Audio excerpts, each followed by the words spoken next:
Greetings from Cybertron. This is SoundJack here with another episode of SoundJack's Rambles. And today I'm joined by Alyssa. Hello. And we are here to talk about She-Ra Season 2. Only on Netflix. Hashtag not sponsored. Nope.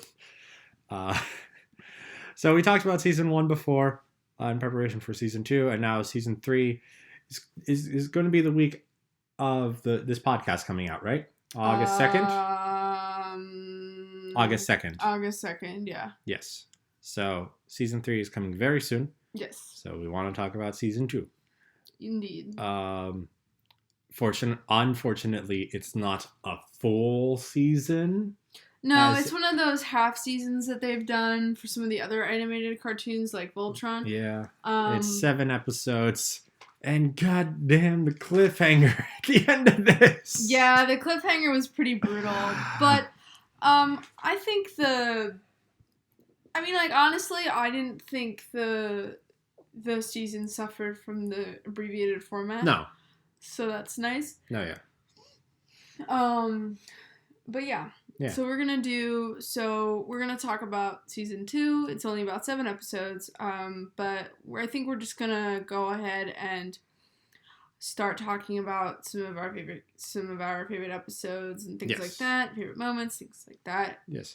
And this is all available on Netflix. So if you've got a Netflix account and don't want to get spoiled by anything, you should go watch that first before you watch this because, of course, spoilers. Yes. But yeah, we're now into spoiler territory. So what do you want to talk about first?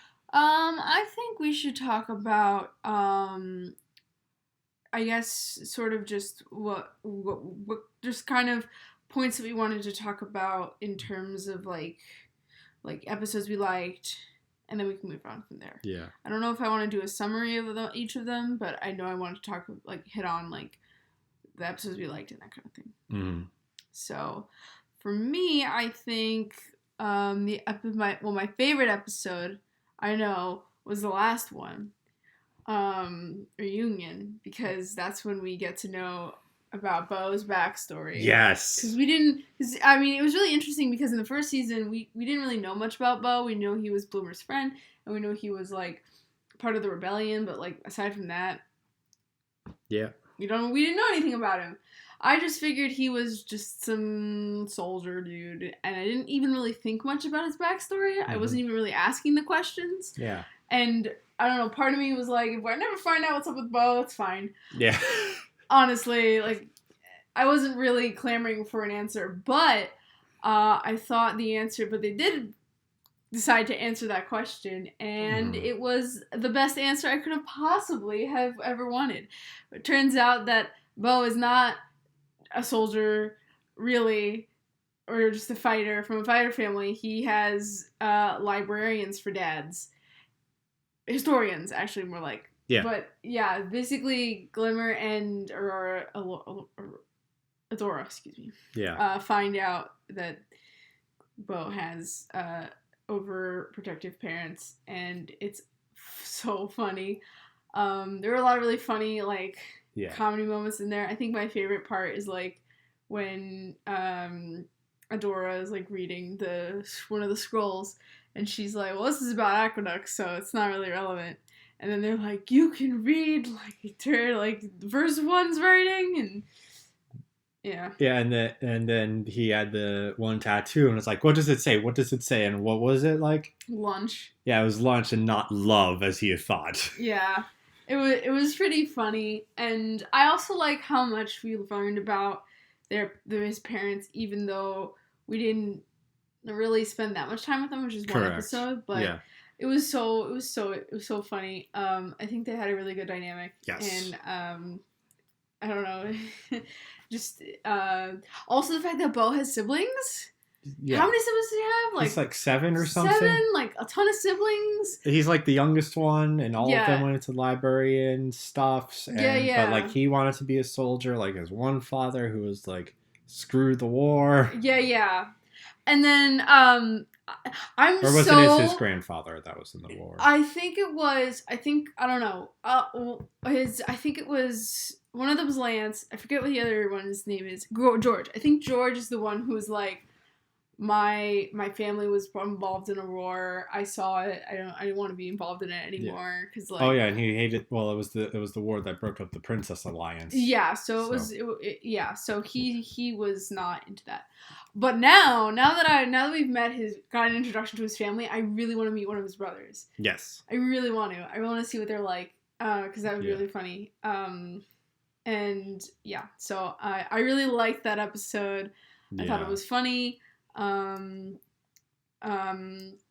I guess the conflict was a little cliche. Yes, like, because it's one of those like you don't understand me, parents, and you don't understand me, parents. Please, my best friends, please help me with my cover story so that they don't find out I'm a soldier and not actually at a university. Yeah, that was completely made up. Yeah, and they don't know. Yeah. Like it was kind of cliche, but I didn't really mind it necessarily. I think they did a good job with the premise. Part of me kind of wishes that, like, they hadn't made that conflict in some ways. Yeah. But I liked it. I said it was like one of my favorite episodes because I just found Lance and George to be really funny characters. So I was like, I hope we see them again. Yes. I like librarians. Mm-hmm. So yeah. Yep. Another good moment I'd like to talk about is in the episode before, with with the interaction between Shadow Weaver and Catra. Yeah. That's also one of the best parts of the season. Yeah, because I mean, Shadow Weaver was abusive to Catra. Yeah. As a child, Catra hated her.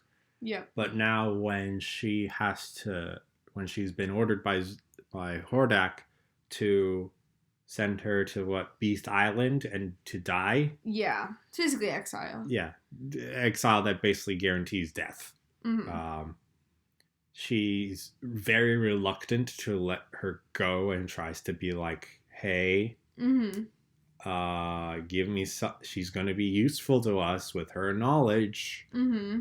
And Hordak's like, "I don't care. Get rid of her." And she tries to convince Shadow Weaver to give her something useful to convince Hordak. And then there's strong emotional stuff, and Shadow Weaver plays with her emotions and tricks Catra into giving her something to give her just enough magic to escape. Yeah. And then Catra's kind of screwed because she lost Shadow Weaver. Yeah. And then that plays into the big part of the cliffhanger at the end of the series about how Catra looks like she's going to get suffocated to death by Hordak because she lied to Hordak. Yeah. Yep. Yeah. No, I gotta say, I think that scene really cemented Hordak's villainy, because I think the thing that scares me the most about him is that he knows what he's doing. Yes. Like he for the most part. If he if Catra had come clean, she probably would have been okay. Yeah. But she didn't, and I think it's also most interesting. I mean, we'll talk about this more later, but I also think it's interesting how I think it's really interesting that Hordak seems like his goals are not necessarily tied to the war. Yeah. Like there's something bigger that he's trying to accomplish. Yes. That goes beyond the scope of taking a right room. Apparently no one knew he was an alien. He's an alien. He's not from Etheria. Yeah. So that to me is really interesting. Cause it's interesting because Catra is so focused on trying to win the war. Yeah. But it seems like Hordak is not interested in the war at all, or at least he's using the war. The war is to get something else for him to accomplish his larger goal. Yes, he's not interested in creating a military state on Etheria, at least in the way that Catra is trying to. Yes, which is probably why he doesn't really care too much about what she's doing. Yeah, and he's more. And then when Entrapta is like, "Hey, let me help you out with your science stuff," he's more receptive to her ideas because she's directly helping him with his larger goals. Yes. Or his actual desires. So. Yes. But anyway. Yes, that whole thing with Entrapta. Yeah, that was with him trying to do the science and him not being able to do it, and then Entrapta comes in just looking for a wrench he leaves and she's like, ooh, hold on. And then he comes back and like, what are you doing? I'm just fixing your thing. You just got to do this and that. Boom. There we go. And he's like, you're my most trusted confidant. Yeah. Entrapta's thing is really interesting because she's definitely because she as a character is like very, she is a scientist in like the best and worst way, because clearly she's very gifted and she does care about her friends, but to some degree she also like prefers the pursuit of science. She's willing to sacrifice a lot of things for the pursuit of science, and not in a intentionally harmful way, just like imagine all the possibilities, and this is why there are science review boards. Yeah, right. This is why there's an ethics committee. This is why ethics committees exist. Yes. So I think it's the way that Entrapta's situation is. And although I will say I did think it was kind of interesting how, like, at the end of the season 1, Entrapta was really upset when she realized when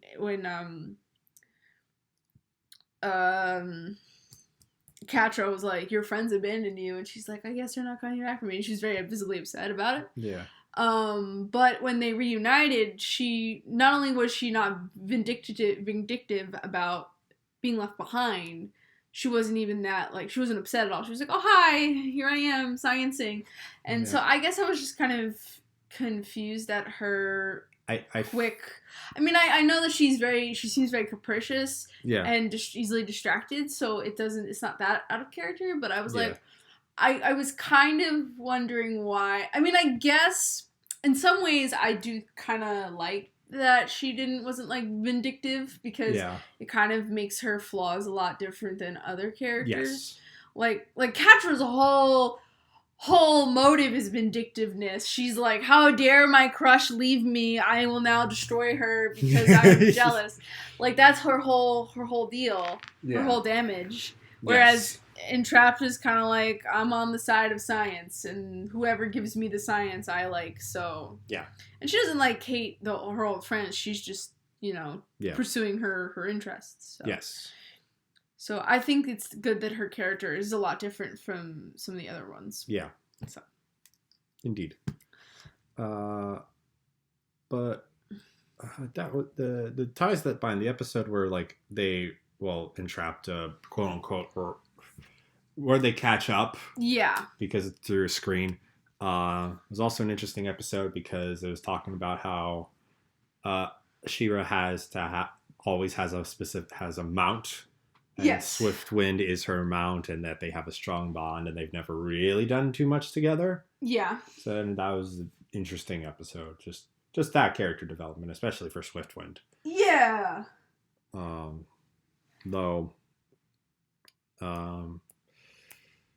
I guess it also paves over the random lizard she blasted into a lizard unicorn thing. Oh yeah. That, like, she already had her chosen mount. She can turn other animals into it, but Swiftwind is her specific mount. Also, it's also very funny in the library where she sees a pot where the first She-Ra had a dragon mount, and she was like, "What? She had a dragon? Why don't I have a dragon?" Yeah, that is also pretty funny. Yeah, and then I also think. What was I gonna say? Oh, back to Shadow Weaver though, because we kind of went on a little bit of a tangent there. Yeah. I am interested in how she, how as Light Spinner she was actually pretty nice, I guess. I mean, the problem is that you can clearly tell that she was kind of using that kid for her own motives. Like, I don't think she really told him the actual dangers of the spell, really. Yeah. She was like, help me. And then when she didn't do the spell, I mean, I guess it's not too clear how much of that, like, spell affected her, how much of her anger is a spell, and how much of it is her actual character. Yeah. Just, like, pushed to the worst. Mm-hmm. But it was interesting to see Light Spinner before that point. Yeah. Indeed. Mm-hmm. Yeah, that was certainly interesting. Yeah. What the heck went on there? She's like, we gotta stop the horde, and then she's like, let's use this powerful spell, and they're like, it's a very dangerous spell. There are bad consequences. Have you not seen Full Metal Alchemist? Oh, am I wrong? No, you're not wrong. But and then she goes ahead with it, and it does turn out bad, and then she's like, hey, Hordak, look at what I can do for you. Yeah. Yeah. So I think I do also think that Catra's I think the way that Catra reacts to Shadow Readers, you would think, because I think you would immediately think that Catra would be eager to be rid of Shadow Weaver. Yeah. Because of how she was treated, but you can kind of tell that she still wants Shadow Weaver's affection. Yes. And that's kind of what she wants. Yeah, especially since the only person she had affection from before is now basically the head of the enemies. Yeah. So that also is an interesting. Yeah. Oh, I'm so sorry. And it also is very reflective of real life too, because there are plenty of people who are in abusive relationships who still care for their person, abuser. Yeah, or justify their actions by any kind of affection that they're given. So yeah. Okay, so is there anything else that we wanted to talk about? Roll with it was fun. The quote unquote D&D episode. Oh yeah, that was fun. I think that one served, and the next episode too served to flesh out Scorpia more. Yeah. As a character. Yeah. And how she Oh yeah, that's right. When they went to the cold region. Yep. And Scorpia's like, I am so gay for Catra. I will do anything for her. I want Catra to love me, and I feel really bad for Scorpia because Catra is kind of like entrapped in some ways in that she doesn't really see beyond her own goals. Yeah. Like Catra really doesn't care that much for Scorpia or entrapped her really. Yeah. She just kind of cares about her perceived authority figures. Yeah. And also Adora, and that's basically it. Yeah. And Scorpia's just here like, I'm here, I'm your friend. Why won't you acknowledge me? And so yeah. It's a interesting situation. And then I think the D&D episode was interesting. It was definitely more of a filler episode. Yeah, but it also definitely like showed a bit about like war planning, the war planning stuff, and just the different views of everyone, and just being like, you know what, screw it, just improvise because that's what we're good at. Yeah, and there's also like, and also the episode kind of points out that like, you know, Catra's like that sometimes that like that you know they wanted to trust it, that you should trust their own strength sometimes. Yeah. I also did appreciate how one of the fantasy sequences showcased stuff from the original She-Ra. Yes. Like all the characters were in their old outfits. Yep. Catra was able to turn to a cat, like she was in the original 80s cartoon. And they played it off as like, why is Catra a literal cat? Because I ran out of pieces. Yeah. So I don't know if I have too much else to say about that episode. Yeah, it's just fun. Yeah. And then did we talk about signals? Oh yeah, we did because of the. Yeah, we did. Teleporter. But we didn't really talk about the quote unquote ghost town. Oh yeah, that was I mean, that wasn't too plot relevant outside of getting this. They got the star map thing that they later brought to Bo's dad's to help decipher. But there wasn't too much interesting that happened aside from like just the mystery of like what was going on with those ghosts. Yeah. But yeah, so yeah. I mean, that's pretty much season 2. Yeah, I guess it's kind of lame that we wait. Whoa. Frozen Forest with Glimmer and Frosta. Oh. Just how, like, Frosta was like went from not having friends to having friends and really wanting to be a good friend instead of being an ice cold-hearted witch. Yeah. And now being like super happy and super spunky. Like, yeah, let's go get him. And then Glimmer's like, calm down. You remind me too much of me. Yeah. I don't really know if I have too much to say about that interaction. It's pretty standard. Like, it's something I've seen in a lot of cartoons before. But I think they handled it well. Yes. Yeah. Definitely not the most interesting thing from it, but still very interesting. Mm-hmm. Quite interesting, I should say. But yeah, that's our thoughts on season 2. If you have your own thoughts on season 2, please let us know. Comment down below. Before we stop, we should. Well, first I want to ask you. Yes. What your favorite episode was from the season? Ooh, definitely the last one. Oh, me too. Yep. The last Reunion. one was the best. Yes. Because again, George and Lance I think are my favorite new characters in the series right now.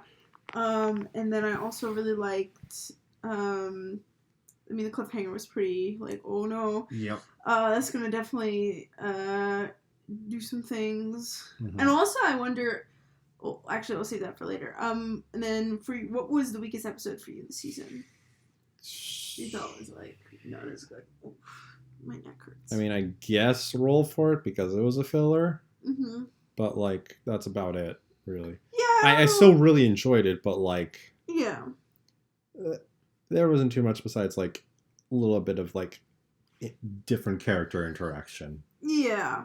Yeah. I feel the same way too. Yeah. Okay, so then now before we sign off, what do you think? What are you looking to see? What do you think will happen in season 3? Or what are you looking? Catcher's not gonna die. I don't think they'll kill her off. No, that would be a little much. Yeah. So what do you think is happening there? Well, I think Hordak.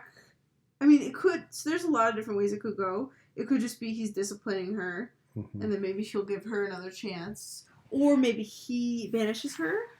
Mm-hmm. I think that's like the worst thing that could happen. I think either the two worst things that could happen in this scenario is A, she's imprisoned, or B, she's banished. Yeah. I think her being banished would definitely change the dynamic a lot because Catra's not on necessarily the people's side anymore. Yeah, but she's on her own. Yeah. Maybe. Mm-hmm. And then that would also sort of then if she's banished, then that would also leave for Entrapta and Hordak's relationship to be developed more. Yeah. And then maybe like Scorpia becomes force captain after once Catra's gone, well, and then actually maybe the one of the not Matt, not the lizard guy, the girl. I don't remember her name. But she seems to be the most competent one after Catra, so maybe she gets maybe she doesn't get banished, but she just gets demoted. Yeah. And then one of the other underlings gets promoted to force captain. Maybe. In her stead. So either way, I definitely think a big change is in the way for Catra. Like Catra's status or something, she's gonna lose something. Whatever that is, I don't know what, but she's definitely not gonna be in the same place, or I hope she won't be in the same place as she is. And even if nothing gets lost physically, she still might be more on edge, less willing to seek out Hordak, etc. Mm-hmm. I don't know. I guess we'll just have to see. Yeah, and I feel like if the next part of the season is the end half of the season, that portal plot will be the finale of the season. Oh, okay. Like they'll figure out. See what happens. Yeah. Because they seem pretty close, honestly. They just need more tech. Yeah, and we haven't seen them, and it seems like they have enough power. It's just that Entrapta needs to refigure the grid. Yeah. So yeah, I do think we'll probably see something get resolved with the whole portal plot. Maybe we'll actually see what Hordak is trying to do, or get a glimpse of maybe, because like we don't know exactly what he wants. Is he trying to transport weapons? Yeah. Is he trying to just leave? Yeah. Maybe he's thinking of like maybe his planet, like he's gonna bring things from his old planet here. Is he going to pull is he trying to colonize Etheria? Is he going to pull a Dark in the Moon and enslave the population of Etheria to help rebuild his war-torn worlds? Like, yeah, who knows? I mean, there's a lot of different ways that they can do that. There's a lot of different ways that Hordak's portal tech can go. But I do think that we will get, probably by the end of this season, at least get a much better idea of exactly what his real goal is. Yes. Because I definitely believe that the war...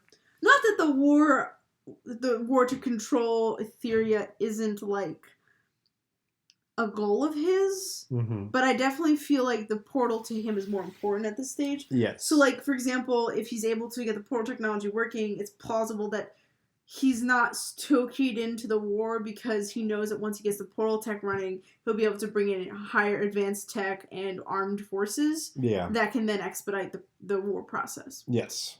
So that might be why his energies are more focused on... So, like, maybe, like, conquering Etheria might be his ultimate goal, but he can't do that, or he doesn't want to do that until he has the armed forces he needs. Absolutely. So that's something I expect to happen. What do you think's going to happen with Shadow Weaver and Adora? Oh God, I haven't. Oh, right, because she was over her bed. Yeah. Oh, I have no clue because I don't know how much magic she has now. Because she basically lost all of her abilities once she was hooked into the black garnet. Mm-hmm. But now with her using the dust, does she have her standard power set back, or? Well, she is doing it when the moons of enchantment are in alignment, so presumably. I feel like she's probably still in a very weakened state. I don't think she's been fully repowered yet. Mm-hmm. But I do think that she at least has enough magic to, like, probably teleport. Like, either A, damage Adora, someone, or B, I think what's going to happen is she's going to kidnap Adora and bring her somewhere. She seems like she likes it like Adora, probably sees her kind of like a daughter, so I don't imagine she'll harm Adora. More just, hey, let's, like, go somewhere and I'll teach you the ways of the Force. Yeah. Or something, and then Adora will be like, no thanks, lady. And then try to escape. I imagine that will happen, but we'll see. Yes. I'm trying to think if there's anything else that I wanted to... Oh, and then what do you think is with the star map thing? It's a location, right? Yeah, it's saying something's going to appear over something. Yeah. But that, I don't know. And then, well... the most, I think... There was that one scene at the end of Signals where some ship, I think, we saw briefly the interior, like towards the end of that episode, we briefly saw the interior of something, and then the message lit up. Yeah, unless... So something received that signal, or the signal is coming from that ship, so... Yeah, so... I think that whatever we saw is involved somehow. Yeah, I feel like we might be encountering a first one. Oh, yeah, maybe. Yeah. That would be interesting. Yeah, that's... What if it's He-Man? Oh, boy. What if He-Man is like, hey, guys, I'm here now. Do it. Skeletor's with him. It. They're boyfriends, you know.